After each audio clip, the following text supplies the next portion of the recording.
할렐루야. 6월 13일 목요일 원포인트 큐티 가운데 오신 여러분들을 주님의 이름으로 사랑하고 축복합니다. 오늘 하나님께서 우리에게 주신 말씀은 사도행전 18장 24절에서 28절까지의 말씀입니다. 사도행전 18장 24절에서 28절까지의 말씀 다 참 목소리로 함께 읽도록 하겠습니다. 알렉산드리아에서 난 아볼로라 하는 유대인이 에베소에 이르니 이 사람은 언변이 좋고 성경에 능통한 자라. 그가 일찍이 주의 도를 배워 열심으로 예수에 관한 것을 자세히 말하며 가르치나 요한의 세례만 알 따름이라.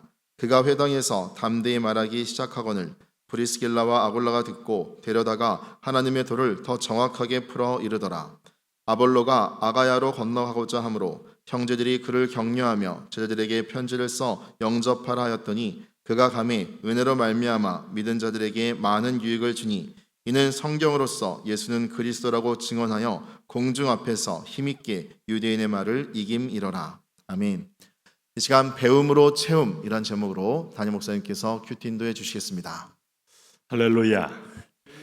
자, 오늘 6월 13일 여러분 또 6월의 중순을 향하여 우리가 또 다른 디딤돌을 딛고 걸어가고 있습니다.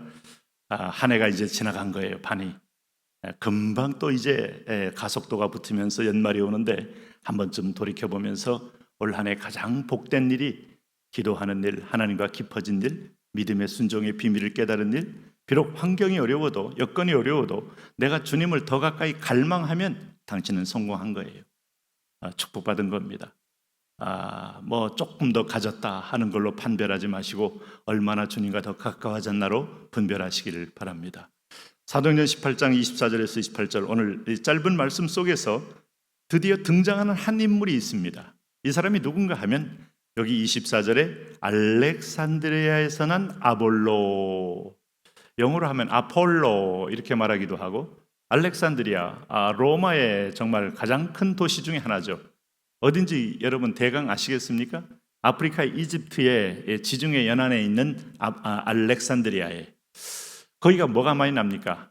지금 나일강이 흘러가니까 나일강 삼각주의 하류에 있기 때문에 수많은 소위 말하는 갈대가 많이 일어나는 겁니다. 우리 유브라데스 강과 디그리스 강이 있는 이라크 지방 하류에도 갈대가 많이 일어나서 갈대아라 그러잖아요. 갈대아. 갈대는 일종의 그것을 말리면 이렇게 말려서 이렇게 딱 쪼개서 펴놓으면 하나의 큰 판이 되기 때문에 거기에 이제 말리면 글을 쓸 수 있어요. 그래서 이걸 파피루스라고 합니다. 파피루스에서 페이퍼, 종이가 나온 겁니다.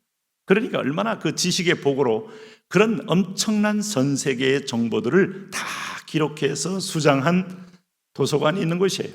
무려 당시에 50만 권이 있었다고 하니까 뭐 지금의 책 분량하고는 조금 다른 개념입니다만은 엄청난 양의 도서가 세계 최고의 도서관이요.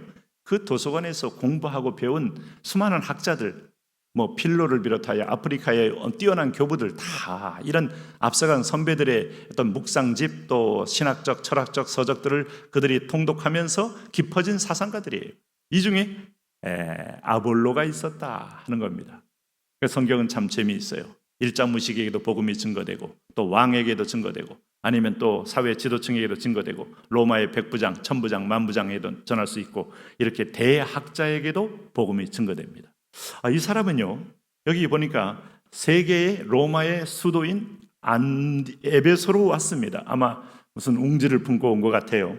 이 사람은 언변이 좋고 성경에 능통한 자라.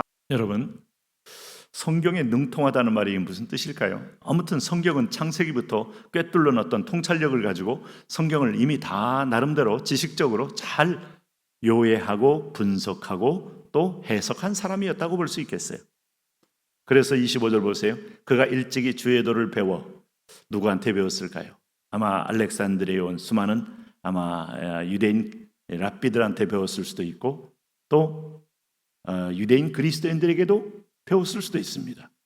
일찍이 주의 도를 배워 열심으로 예수에 관한 것을 자세히 말하며 가르치나 요한의 세례만 알 따름이라. 이게 이제 아폴로의 마지막 한계점이 요한의 세례는 물 세례입니다. 예수님의 세례는 성령 세례입니다. 예수님의 세례는 약속 그대로 예수님이 오순절에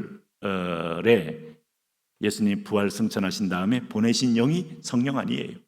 그 성령님이 우리에게 내주에 들어오는 엄청난 소위 성령 충만, 흘러넘치는 플로레마의 역사가 예수님의 세례예요. 요한의 세례는 물로 세례를 준 겁니다. 그러니 신앙이라는 것은 우리가 이성적으로 아멘하고 동의할 수 있고 그것도 성령의 역사지만은 오늘날 이게 물 세례냐 성령 세례냐 이 논쟁을 위해서 본문이 기록된 건 아니에요. 그러나 중요한 건 우리가 성령 세례 받지 못하면 구원이 없습니다. 물 세례 가지고 구원이 있는 게 아니에요.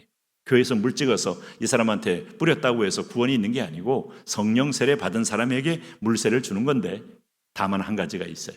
성령 세례 받을 때에 거듭날 때 성령 세례를 함께 받는 사람이 있고 거듭날 때에 오늘 성령 충만까지, 성령 세례는 본질적으로 성령 충만을 의미하는 겁니다. 세례라는 건 물속에 집어넣는 거기 때문에 충만함을 의미하는 거예요. 그러니까 성령의 역사로 구원 얻는 세례는 받을 게 가능해도 아주 충만함이 없는 경우가 있지요. 그럴 때 충만함을 받아야 세상을 능력 있고 이기고 살 수 있죠. 그런 의미에서 보면 아볼로의 신앙은 매우 이성적 신앙이었다. 이렇게 우리가 짐작할 수 있습니다. 그럴 때 26절 보세요. 그가 회당에서 담대히 말하기 시작하거늘 아볼로의 이 강론에 열정도 있고 그리고 힘도 들어가 있어요. 그런데 브리슬라와 아굴라가 듣고, 브리슬라와 아굴라가 누굽니까? 이 사람들의 학식과 학벌을 성경이 얘기한 적이 없어요. 아마 조용히 평범한 그저 장사하는 사람들 이 정도밖에 우리는 더 정보를 얻지 못합니다. 그런데 하나님의 도를 더 정확하게 풀어 이르더라. 누구한테요? 아볼로에게. 이게 여러분 성령 받은 사람과 성령에 보다는 성령의 영향력으로 이성적으로 성경을 이해하는 사람과의 차이점이에요. 인간의 머리로서는 성경을 본질적으로 알 수 없어요. 그래서 사도 바울이 율법을 아는 사람이 그 말하지 않았습니까? 누가 주의 마음을 알아서 주를 가르치겠냐? 그러나 우리가 다 주의 마음을 가졌느니라. 성령 받은 사람은 주의 마음을 알고 통달합니다. 브리슬라 아굴라는 그 분별이 딱 들어가 있어요. 할머니라도 일자 무식이라도 성령 받은 사람은 영으로 딱 분별합니다. 저 사람이 지금 영적 상태가 바른지, 알고 있는 지식이 지금 머리에서 나오는 건지, 중심 속에서 나오는 건지, 마음의 주인이 그리스도이기에 그리스도와 말을 하는 건지, 자기 말로 스스로 다 여과해서 말씀을 가감하고 있는 건지 느끼고 보죠. 그래서 브리슬라와 아굴라가 바울을 따라다니면서 성령의 사람들이었기 때문에 그렇게 바울을 향하여 헌신한 겁니다. 인내한 겁니다. 자기의 삶을 송두리째에 근거제를 바울과 함께라는 삶으로 드린 겁니다. 이 사람이 훨씬 더 하나님과 가까운 사람임을 알 수 있어요. 그러니까 듣고 데려다가 참 너무 재밌지 않아요? 아볼로는 지금 대학자로 그 유명한 지성의 도시에서 왔는데 오늘 브리슬라 아굴라가 듣고 잠깐 오실래요? 해가지고 제가 깨달은 말씀은 이겁니다. 소위 큐티식 말씀을 얘기할 때 아볼로가 눈이 뒤집히는 거죠.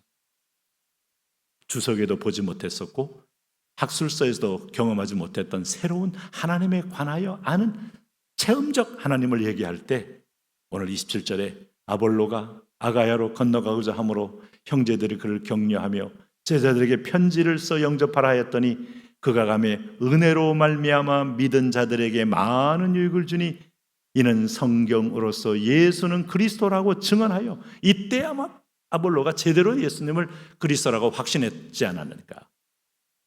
고넬료가 구제도 하고 하나님께 기도도 했습니다. 그러나 고넬료가 그때 성령 충만했다고 말하지 않아요. 그는 신심을 가지고 하나님의 영향력으로, 성령의 영향력으로 그는 하나님을 찾을 수 있을지 모르지만 구원받는 믿음으로 하나님이 이끌어갈 수 있겠습니다만 성령이 내주하고 내주에서 충만하게 거하는 건 안수할 때 임했다 이 말입니다. 자, 지금 여러분 조금 표현이 성령 충만, 거듭남, 중생 어떤 관계, 중생할 때 성령 충만에 올 수도 있고 안 할 수도 있어요. 그러나 반드시 모든 성도는 두 번째 성령 충만이 와야 합니다. 오순절 성령 세례는 성령 충만을 전제하는 거예요. 오늘 그럴 때 성경으로서 예수는 그리스도라고 증언하여 공중 앞에서 힘있게 유대인의 말을 이기미러라. 이제부터 아볼로는 지식이 아니라 머리와 가슴 속에 터져나오는 말로 그는 선포하는 자가 되고 있어요. 제2의 바울이 되었다는 표현이 여러분 오늘 여기서 느낄 수 있는 대목입니다. 오늘 30년 나는 모태신앙입니다 라고 말하지 마십시오. 나는 50년 동안 모태신앙입니다. 그저 감사한 노릇이고 당신에게 그리스도를 믿는 믿음이 있다면 구원이 있지만 성령이 요한의 세례 정도로만 이해하고 충만함을 아직도 경험하지 못했다면 여러분 충만을 사모하십시오.